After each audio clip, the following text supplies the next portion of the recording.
Hello, welcome to Bits in Biology. My name's Liz, and in this video, I'm going to talk about some of the games I played in the month of September. In September, I had 68 total plays from 31 different games. 8 of those games were new to me, and in descending order of how much I enjoyed them, they were World Wonders, Wild Gardens, The Fox Experiment, Canopy Evergreen, Next Station Paris, Tournament at Avalon, Romy Rami, and Ramen Fury. 8 of those 31 games were relevant to the channel, so we'll talk about all of those. And if you want to see all the games I played in the month of September, you can check out my profile on BoardGameGeek, and I'll put a link to that down in the description. So compared to August, when I had 109 plays of 34 different games, so the number of games was about the same, but I had almost twice as many plays in the month of August. 15 of those 34 games in August were new to me. So why the big difference in the number of plays? Well, those of you who are teachers will know that I had about 2 weeks, not necessarily off because there's still work to be done, but I didn't have to be teaching during those 2 weeks, so I did get to play quite a few more games. And a lot of those were a little bit shorter.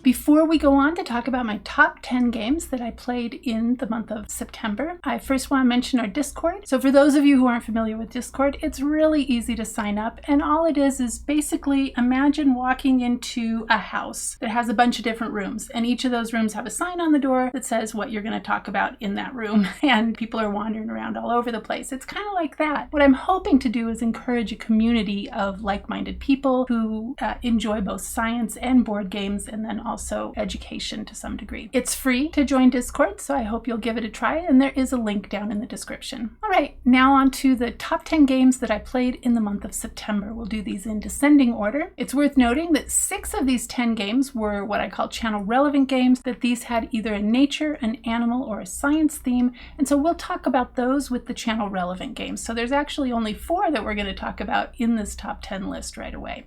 In number 10, we're starting with a channel relevant game, and that is Caldera Park. So again, we'll talk about that when we talk about the channel relevant games. And number 9 is a game that was new to me in the month of September, and that is Next Station Paris. I played Next Station Paris 2 times. I've played it now a total of 4 times. And this is a flip and write game with network and route building. It plays 1 to 4 players in about 30 minutes and has a BGG weight of 1.65, an average BGG rating of 7.3, and my rating of it is an 8.1. So what you do in this game is there are 4 colored pencils, and through each of the 4 rounds of the game, you're going to use each of those colors one time to depart your route from a particular station on the map. And the cards that are flipped over will show a shape, and that shape will determine where you can extend your route to. And so you do have to extend off of your existing route. At the end of each round, you'll tally up some scores from that round, and then there's also some end game points as well. It's a really fun little puzzle. What I really like about Next Station Paris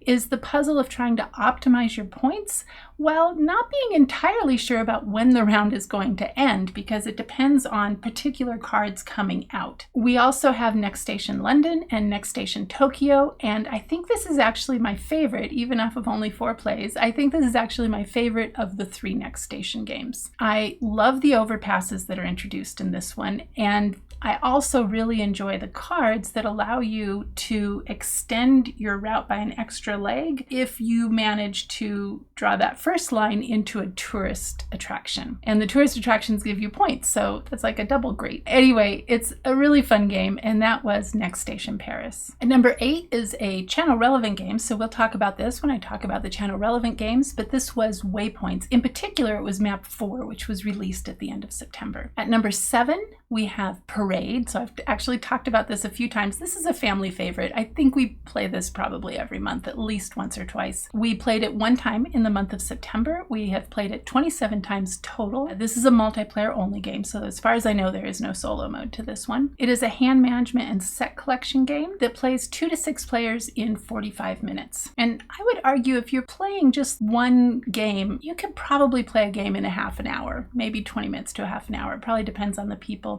We always play it at 4 players because it's really fun at 4 players. It has a BGG weight of 1.46, an average rating on BGG of 7.0, and my rating of it is an 8.3. Like I said, we really enjoy this game. So the premise of this game is that the characters from Alice in Wonderland are having a parade. Really, this is only reflected in the artwork, but it is quite charming. On your turn, you play a card from your hand of 5 to the end of the parade. You then count a number of cards, starting with the next card after you played, equal to the face value of the card you played. Any card after that in the parade that is the same color or has the same or lower face value is then added to your play area. At the end of the game, cards will score their face value, or I should say at the end of the round. It depends on how you play it. I'll explain in a minute. But cards will score their face value unless you have the most of that color, in which case each card is worth only 1 point for you. At the end of the game, the person with the least points is the winner, and the points in this game are actually pretty swingy. So if you look at the end of a game of 4 people, their points might vary wildly. And so what we do, as with a few other card games that are like that, because it plays so quickly, we always play to 100 points or a minimum of 3 rounds. So whichever comes last, basically.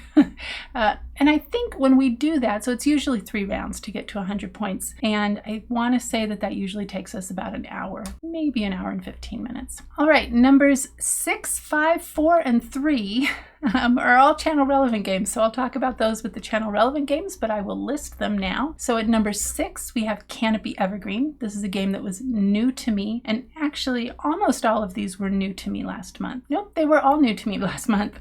So Canopy Evergreen at number 6, Lands of the Mesozoic at number 5, number 4 was The Fox Experiment, and number 3 was Wild Gardens. And so again, I'll talk about those when I talk about the channel relevant games. At number 2 is a game that was also new to me in the month of September, and that is World Wonders. We played this twice in September. I have since played it an additional 2 times solo. So I've played it twice solo and twice multiplayer. And this plays 1 to 5 players in 50 to 70 minutes. I think a solo game is probably a little quicker, maybe closer to 30 to 45. It has a BGG weight of 2.24, an average BGG rating of 7.6, and my rating of it is a 9.6. I really enjoyed this game. And in fact, if it played just a slightly quicker, I'd probably be playing it solo even more. The premise of this game is that you are a leader of a city building up that. It's an ancient city and you're building it up. Really, it's a polyomino tile laying game with some super cool chunky pieces. The game is played over 10 rounds. Each round, players have 7 gold to spend on roads, buildings, and wonders. Each wonder has its own set of conditions that are required to build the wonder in your city. These conditions are usually something like the wonder has to be touching a particular combination of a road and 1 or more specific buildings. Some of them require water and some of them require other features. Each building will also allow you to move 1 or more resource markers on tracks on your player board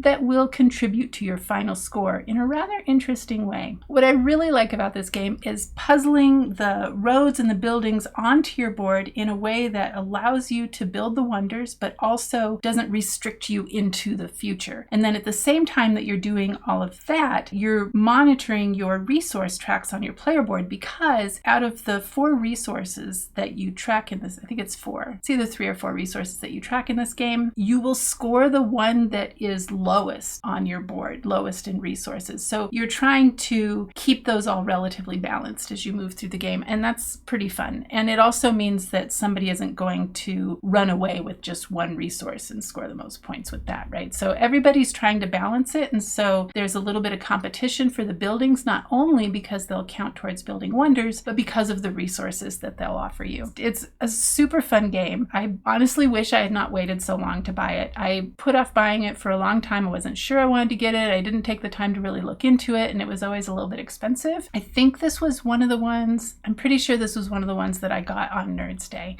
and so I got it at a really good price. Anyway, that was number 2, World Wonders. I'm sure you'll be hearing more about that one from me in the future. Coming in at number 1 is one of my all-time favorite games, and that is Obsession. This was actually a BGG Secret Santa gift for me the first year that I participated in the BGG Secret Santa in 2022. So thank you to my Secret Santa out there, because this was such an awesome gift. I played it 7 times in the month of September. I've played it 21 times total. It is a deck building, hand management, and open drafting game set in Victoria Victorian England.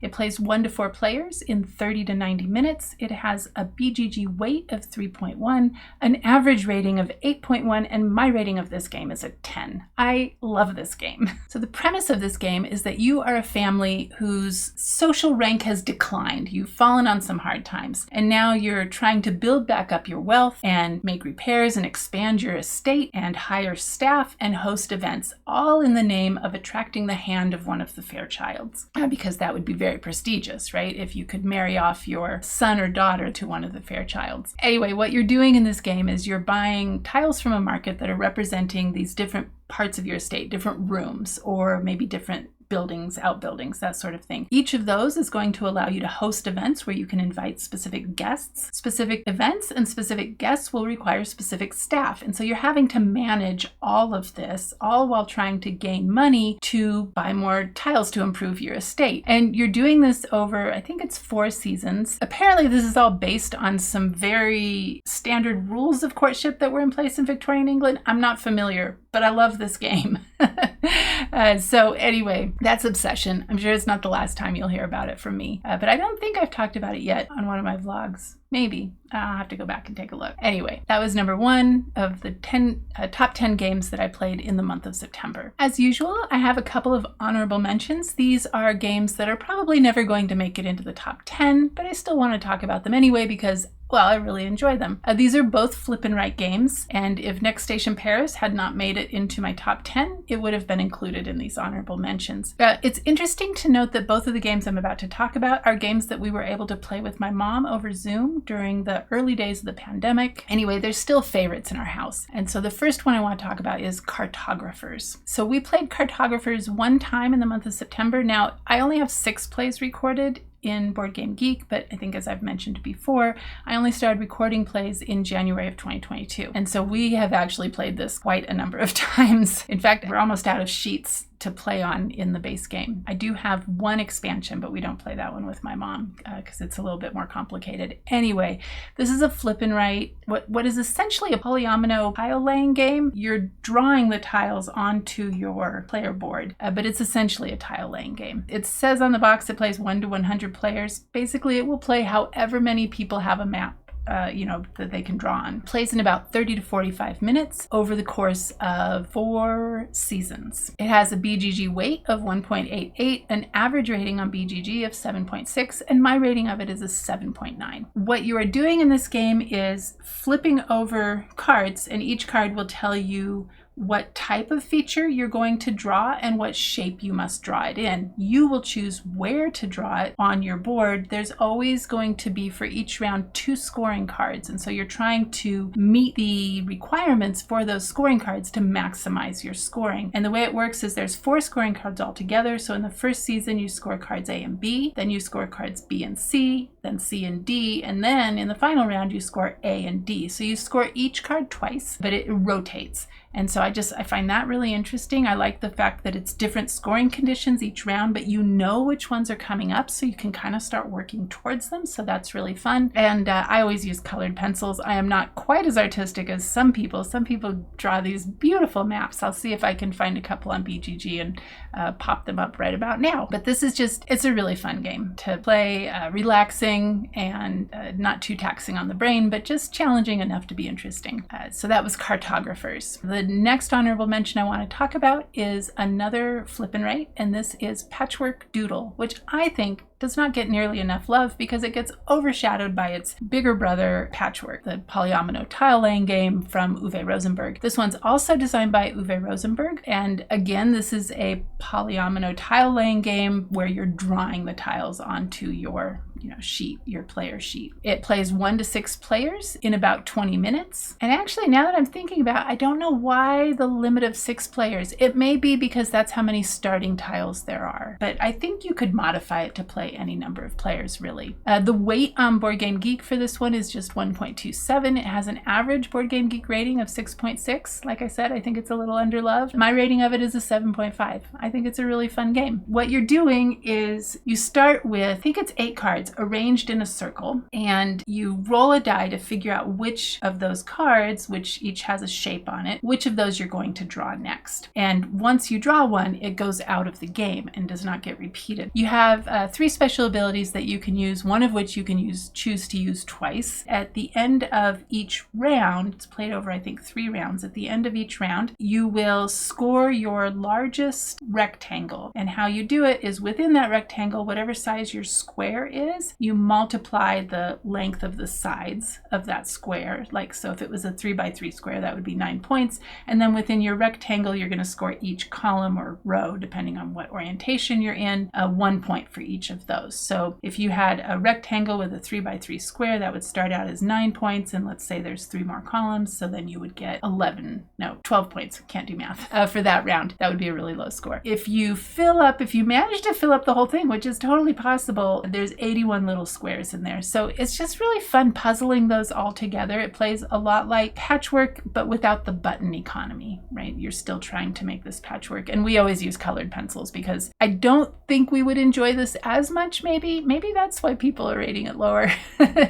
You got to use colored pencils or crayons or whatever, but just, make it fun. Anyway, that was Patchwork Doodle. And so those are my only 2 honorable mentions. I waffled between talking about these 2 flip and writes and talking about some push your luck games. So maybe we'll do the push your luck games next month. Let me know what you think. All right, next we're going to go on to the channel relevant games that I played in September. I played 8 games that are relevant to the channel in September. These are ones with a nature or an animal or a science theme. Again, I just want to remind you, there are always timestamps down below if you want to skip around. Although this vlog should be quite a bit shorter than last month's vlog. Coming in at number 8 for the channel relevant games is Aqua ROVE. So I did talk about this one last month. I played this 1 time in the month of September. I've played it 3 times total. This is a hand management and pattern movement game. It is solo only and plays in about 15 minutes, and it's a brain burner. It has a BGG weight of 1.75, so it's not very complex, but there's quite a bit of planning ahead. If you're a chess player, you're probably going to do a lot better at this one. It has an average rating on Board Game Geek of 8, so people generally really love this game. My rating of it's a 7, but it could go up. Again, I've only played it 3 times total. I was expecting it, I think, to be a little more relaxing than it is because it requires so much advanced planning and this really just spatial thinking. It really taxes my brain, but in a fun way. But I wouldn't play it to relax.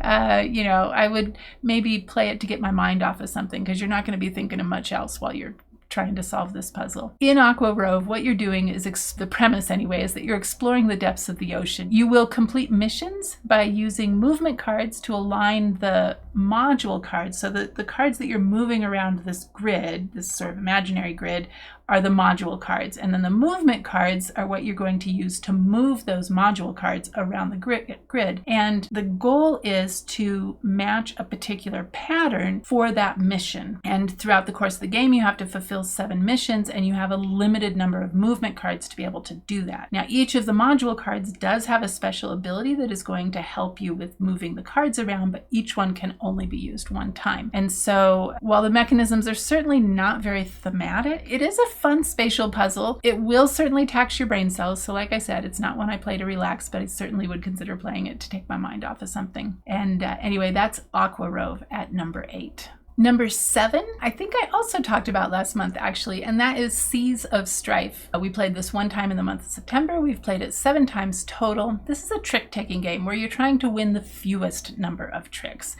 It plays 3 to 6 players in about 45 minutes. It has a BGG weight of 1.2, an average rating on Board Game Geek of 7.3, and my rating of it is a 7.6. Seas of Strife, like I said, is a trick-taking game where you're trying to win the fewest tricks. Each round, the lead player is going to play a card, and all the other players have to play a card that is the same suit if they have it. If they don't have it, if they can't play that same suit, they can play a card of any suit, so there's no trump suit here. But after they do that, all the players that come after them can play a card of either matching suit, or possibly a third suit if they don't have any of the first two, depending on how many players you have, of course. So the theme of this one is really all in the artwork. It's nothing in the mechanisms, but it is beautiful ocean-themed images by one of my favorite board game artists, that is Beth Sobel. This is a really fun trick-taking game that our family very much enjoys, and I encourage you to give it a try if you like trick-taking games.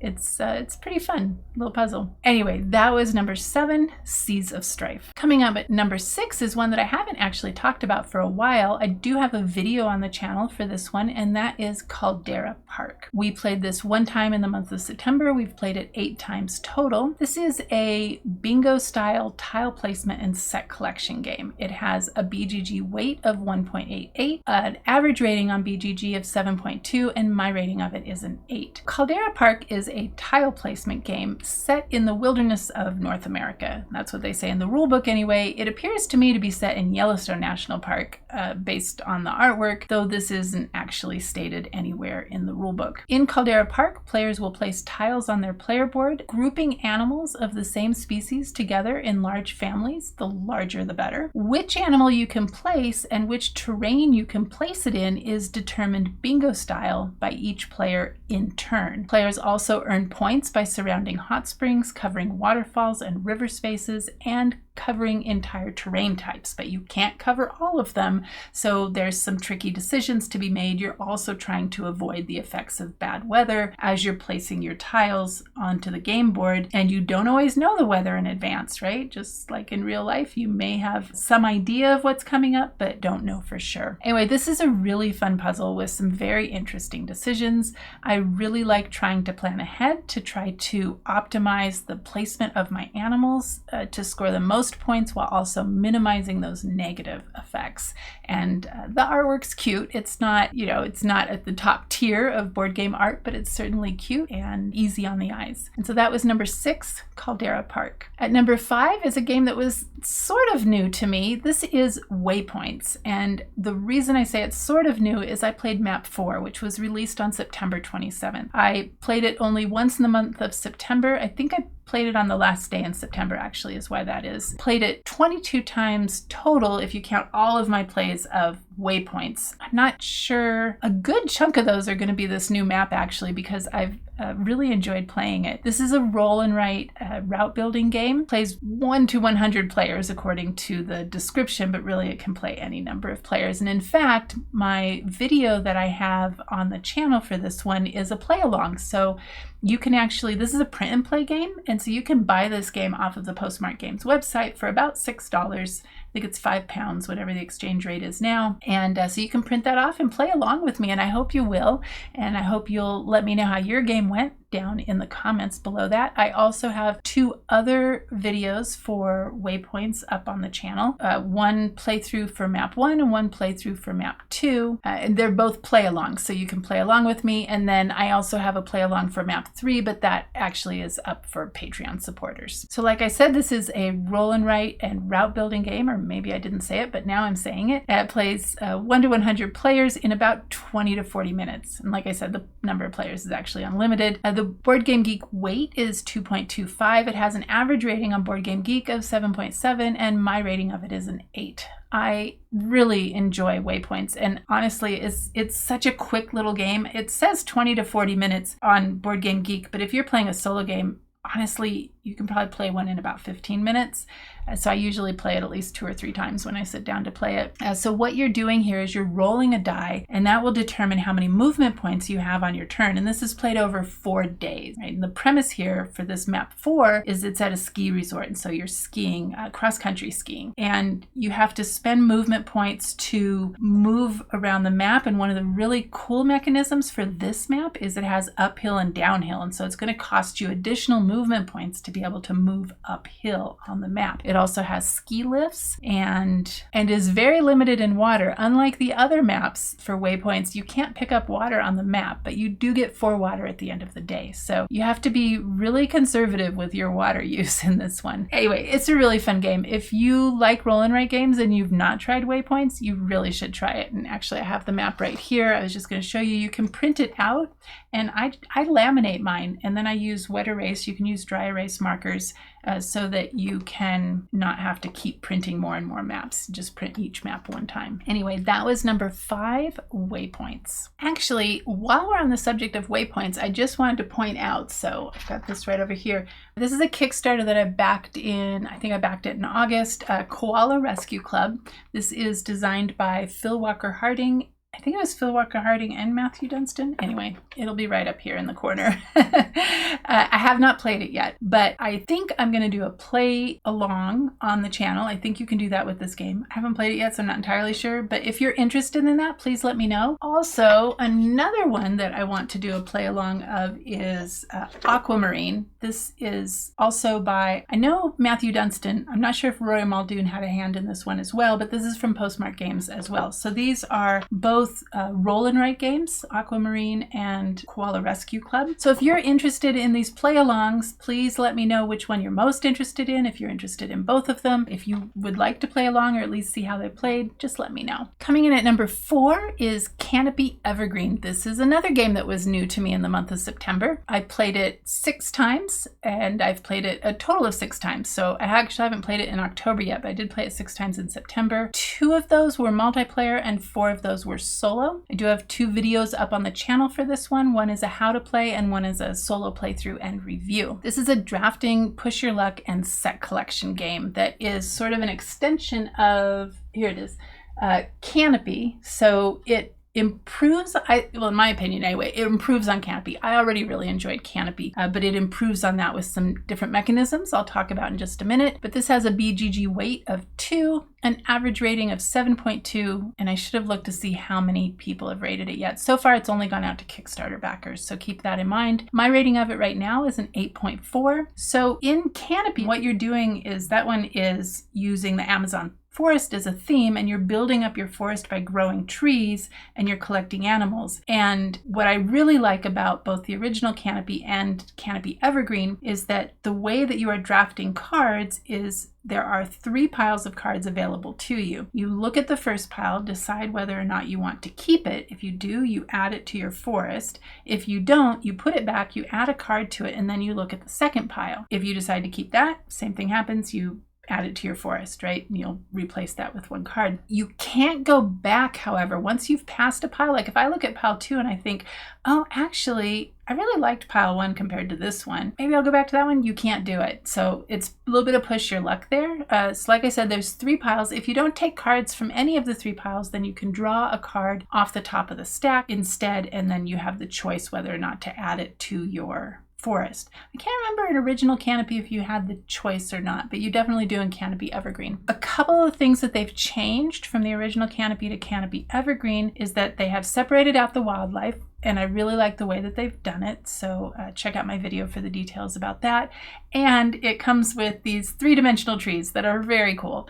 And so that's really fun. And it adds sort of a little bit more strategic elements to the game by including this forest board where you can unlock tokens from that forest board that will give you things, but you can only unlock them by having trees on either side of the token. And at least one of them has to be at least 3 sections tall. Anyway, it's a really fun game. Both the original and Canopy Evergreen, both really fun. Canopy, the original Canopy, was designed to be a 2-player or a solo game, and Canopy Evergreen plays up to 4 players, which is really cool. We played it at 3 players and very much enjoyed it. I'm not sure if I would play this with my mom. I think she could handle it. It's a little bit probably at the edge for her, but it's not a hard game.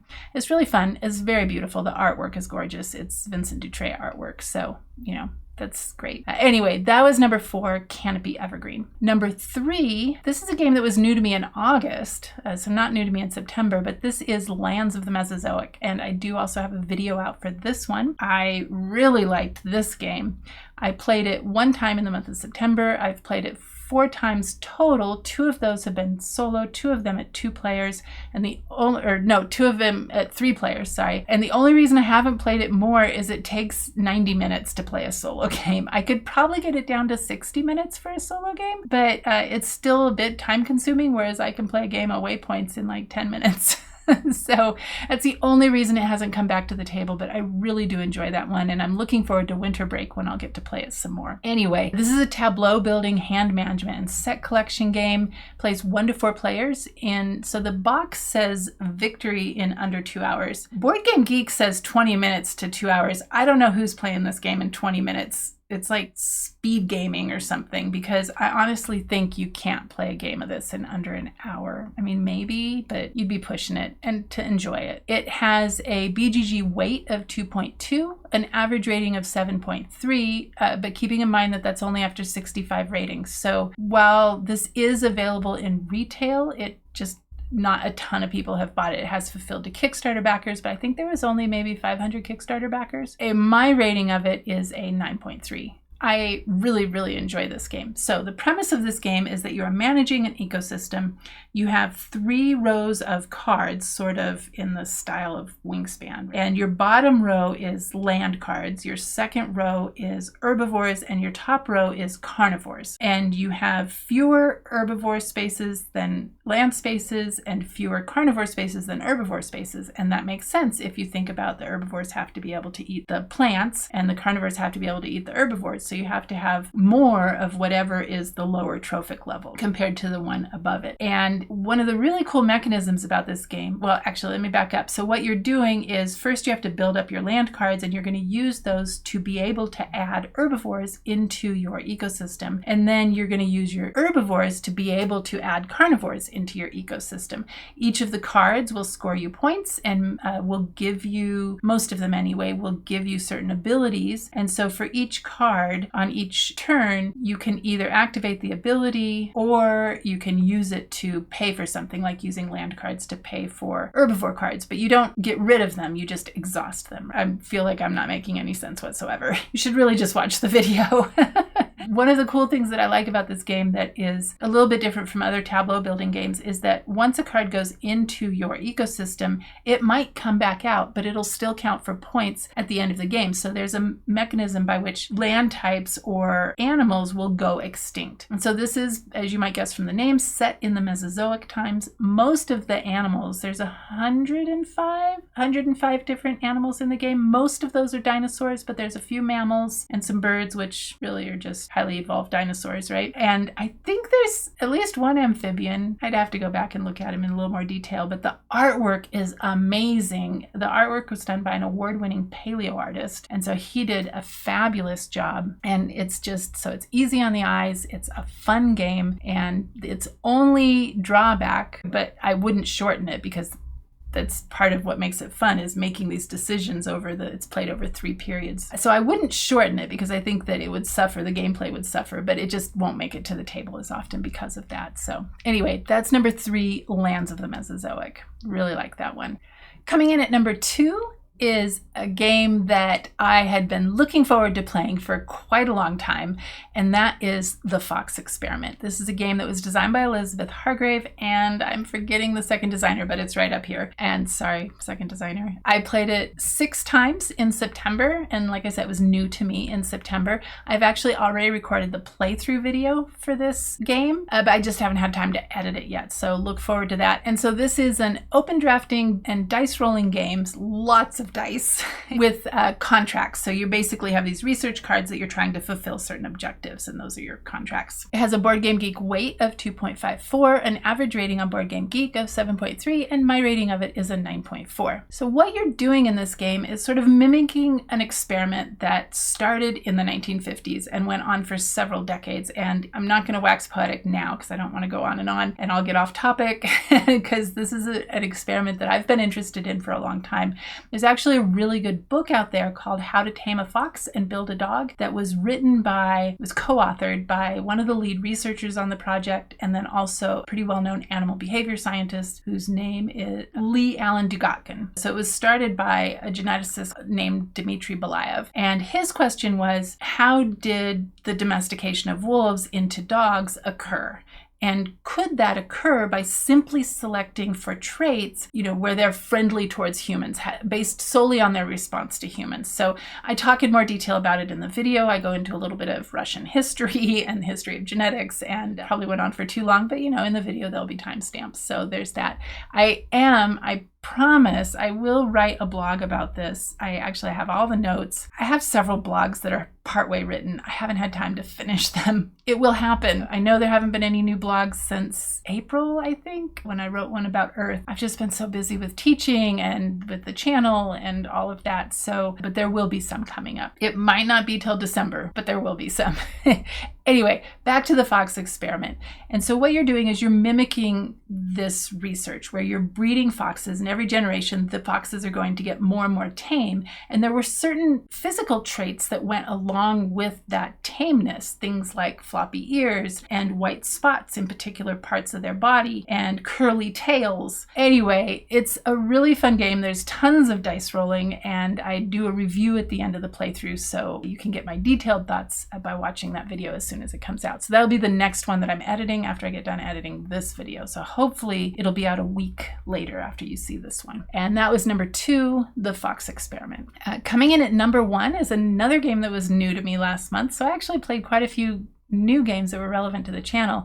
This one was a Kickstarter that fulfilled that I was really excited about, and that is Wild Gardens. We played this twice in September, both multiplayer. I have not had a chance to play it solo yet, but I'm really looking forward to it because it has this really thick solo scenarios book, and well, I'll talk more about that here in just a minute, but this is a resource management, open drafting, and action retrieval game. So you are choosing actions to do each turn, and you have a set of them to choose from, and that recycles each round. It has a Board Game Geek weight of 2.75, an average rating of 7.9, and my rating of it is a 9.5. I love the premise of this game. The premise is that you are foraging out in the wild and collecting ingredients to make what look like some really delicious recipes for particular guests. And so there are 2 sets of cards. One of them are the recipe cards, and the other one are your guest cards. And so first you have to collect the ingredients, then you have to make the recipe, and then each guest wants specific types of recipes. And so I really like that 2-step process of getting the recipe made and then serving the recipe to the guest. And that's all done within constraints of moving around the board. And like I said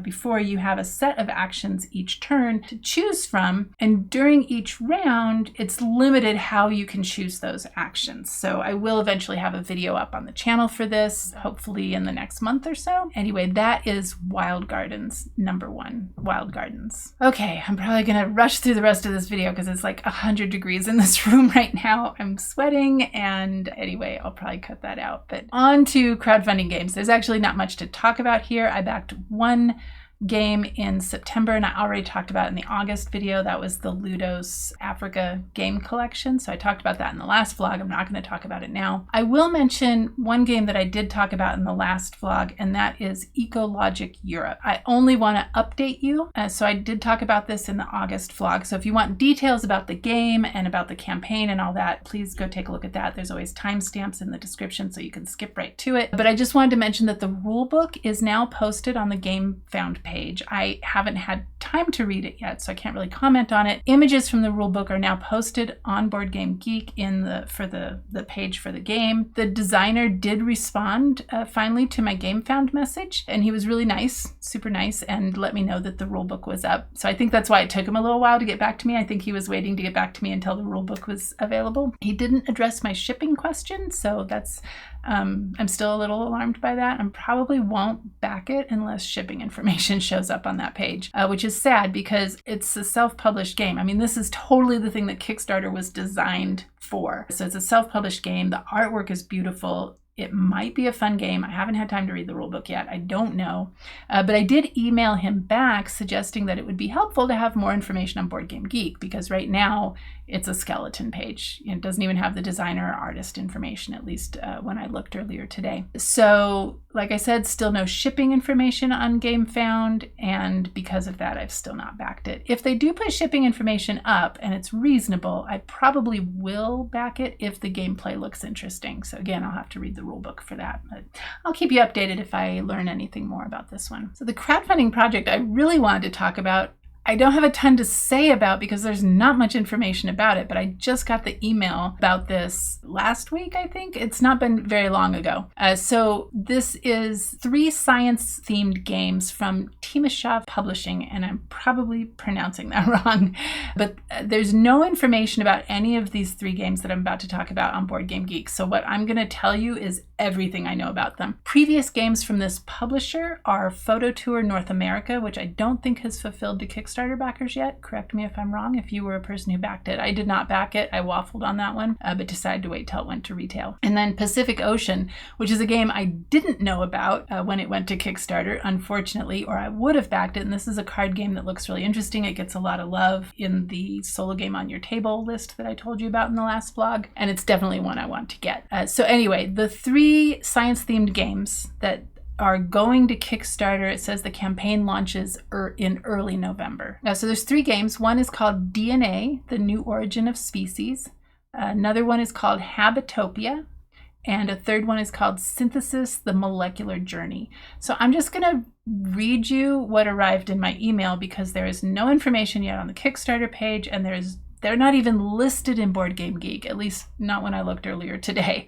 They weren't there yet. So hopefully they'll be there soon. Hopefully they'll add some more information about them. So for DNA, The New Origin of Species, it says, in DNA, The New Origin of Species, you'll create unique DNA patterns using colorful gene tokens to populate a remote planet with Earth's flora and fauna, earning instant or permanent bonuses as you strive for the best fit between biomes and creatures. From an Instagram post by the publisher, they also said, in DNA, you become a space scientist, populating a remote planet with Earth's creatures. You'll draft colorful gene tokens from a bag, using them to create hexagonal DNA patterns on creature cards. Then you'll bring those creatures to life by moving their DNA to a modular planet board, populating the world as you go. The creatures you create offer instant or permanent abilities. Okay, so I already said that, shaping your strategy throughout the game. And then it says you can also spend your gene tokens to buy new cards, each of which offer unique DNA projects for new bonuses. So I'm immediately all in on that one because it's got DNA as a theme. I teach genetics. I love genetics. I love talking about genetics. So I definitely will be getting this one. I'm assuming the gameplay is pretty good because Pacific Ocean looks great. Photo Tour North America, I remember thinking looked good, but not remarkable. Like one of those games that probably, and this is total speculation on my part, probably a game that I would rate a 7.5-ish or, somewhere between 7.5 and 8. So good game, one that's fun, one that probably does things that other games I have do, which is not a bad thing. I don't mind that. Anyway, I'm getting off topic. Let's go on to the next game, Habitopia. Here's what they say about this one. In Habitopia, you get to create diverse biomes and fill them with North American animals, all while earning victory points and discovering the balance of nature. This game delivers big gameplay in a small, travel-friendly tin box. But this is a card game. It looks about the same size as Pacific Ocean, and the artwork on the cards also beautiful, just like the artwork in Pacific Ocean. At least the 3 or 4 cards they showed in the picture, which I'm probably flashing on the screen right now. Anyway, that is Habitopia. And then the third game that they're going to have with this Kickstarter called Synthesis, The Molecular Journey. And here's what they had to say about that one. In Synthesis, The Molecular Journey, you'll step into the shoes of a pioneering scientist on the planet Kepler 452b, discovering the secrets of 4 unknown elements. You'll roll 2 dice, draw molecular bonds, and create formulas that could change the world. So I don't get a lot of what that's gonna, how that's gonna work from that tiny description. What was that? All of 2 sentences? Anyway, like I said, I'm almost certainly going to back DNA, The New Origin of Species, unless the cost is just outrageous for what it is. So we'll see. The campaign, like I said, launches in early November. I'll put a link to the Kickstarter page down in the description. If you sign up for their email newsletter, so just an email newsletter, there's no cost or anything, you end up backing the campaign, you will get 3 exclusive cards, one for each game. So there's that. And I'll put a link to where you can do that also down in the description. All right, that was it for crowdfunding. That's like the shortest crowdfunding in a couple of months. So there's that. And I actually haven't backed anything yet in October, although we're still early in the month. But I'm trying to be good. I spent a fair bit of money on the Game Nerds Day sale. So there's a lot of games coming that I need to make time to play. All right, we're going to wrap up with channel news.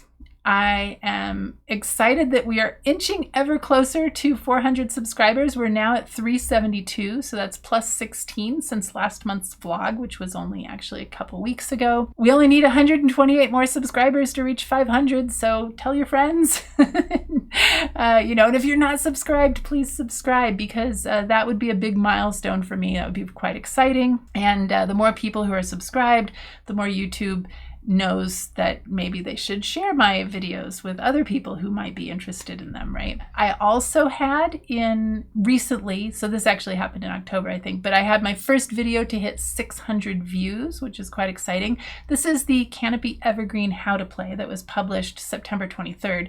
So it's a little bit of a cheat that it's reached that many views, because it's, as far as I know, the only How to Play video out there for Canopy Evergreen, and it is linked from the rule book last I checked.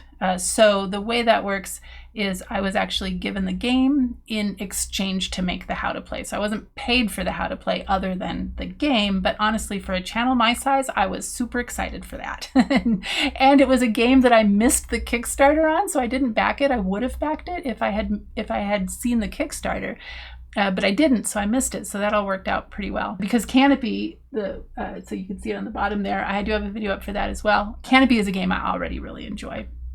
Really like the push your luck drafting mechanism that I talked about. So it's a little bit of a cheat, but I do have a video that's close to reaching 500 views, and that is Darwin's Journey, which is currently at 464 views. And so that's all very exciting. So subscribers are going up, views are going up, more people are commenting on the videos, which is awesome. I love reading your comments. I love responding to your comments. And so keep it up. And I will say, I also was interested to see that the videos with the highest proportion of likes, so if you take the number of likes divided by the number of views, those videos were the mid-year board game tag and the vlogs. So apparently people like hearing me talk about random games. I have been asked by one of my Patreon supporters to do a top 10 list for solo games, so I'll be working on that. We'll try to get that out probably sometime in November, just in time for Christmas or whatever. It seems like a good time of year to do that.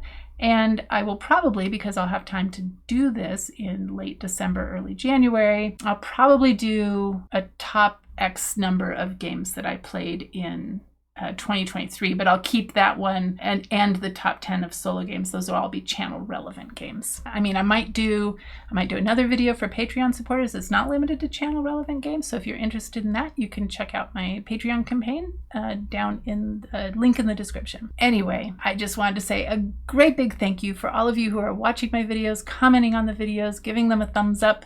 That all makes a difference for me personally. It lets me know that I am not just doing this out into the void, that it actually has some value for a few of you at least. And the more thumbs and the more comments and the more views that I get, the more YouTube will share my channel with other people. And what I'm hoping, what I really want to happen is to be able to reach not only board gamers, but also to reach people who maybe are new to board gaming and found my channel from the science angle of it. If you're one of those people, please tell me in the comments. I want to know because those are my two target audiences. People interested in science who are like, wow, there's board games about science that are cool and fun. So I want to get those folks in. And then also, of course, board gamers who are interested in science to, fulfill that little niche, I guess. So a niche channel in an already niche set of channels. Anyway, that's my great big thank you to you. And if you like this video, please consider giving it a thumbs up. Please let me know your thoughts down in the comments, and I will see you in the next video. Bye.